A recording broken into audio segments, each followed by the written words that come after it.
اللہ تعالیٰ کا عرش کیسا ہے، کہاں ہے، اس کے نیچے کیا ہے، اس کو کس نے اٹھایا ہے، اور اسی طرح کے بہت سے سوالات جن کے جوابات آپ آج اس ویڈیو میں جان سکیں گے۔ السلام علیکم، آپ دیکھ رہے ہیں مائی ڈیپ تھاٹس۔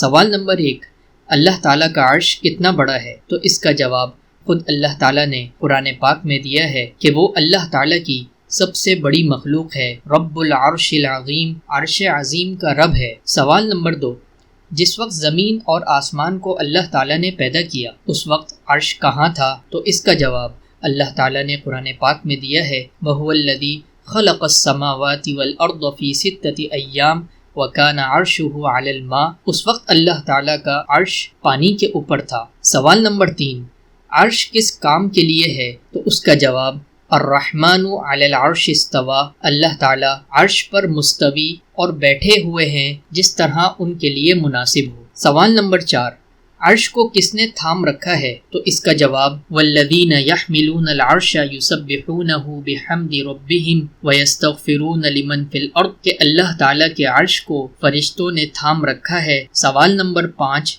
جن فرشتوں نے اللہ کے اس عرش کو تھام رکھا ہے ان کی تعداد کتنی ہے؟ تو اس کا جواب قرآن پاک میں اللہ تعالیٰ کی اس آیت میں موجود ہے، وَيَحْمِلُ عَرْشَ رَبِّكَ فَوْقَهُمْ يَوْمَئِذٍ ثَمَانِيَةٌ، کہ اللہ تعالیٰ کے عرش کو 8 فرشتوں نے اٹھا رکھا ہے۔ اب اس سے آگے ہم اللہ تعالیٰ کے اس عرش کی کچھ خصوصیات ذکر کریں گے۔ نمبر 1، یہ اتنا بڑا عرش ہے لیکن حضرت سعد بن معاذ رضی اللہ تعالی عنہ کی موت کی وجہ سے یہ لرز اٹھا تھا۔ نمبر 2، کہ ہر روز سورج غروب ہوتے ہوئے اس کے آگے سجدہ کرتا ہے۔ نمبر 3، اس عرش کے پائے ہیں جن کو فرشتوں نے اٹھایا ہوا ہے۔ نمبر 4، جنت الفردوس کی چھت اللہ کا عرش ہے۔ نمبر 5، 7 لوگوں کو اللہ تعالیٰ قیامت کے دن اپنے عرش کا سایہ نصیب کریں گے، جس دن اللہ کے عرش کے سائے کے سوا کوئی دوسرا سایہ نہ ہوگا۔ اللہ تعالیٰ ہم سب کا شمار ان لوگوں میں بھی کر دے۔ آج کی ویڈیو کو یہیں پر ختم کریں گے۔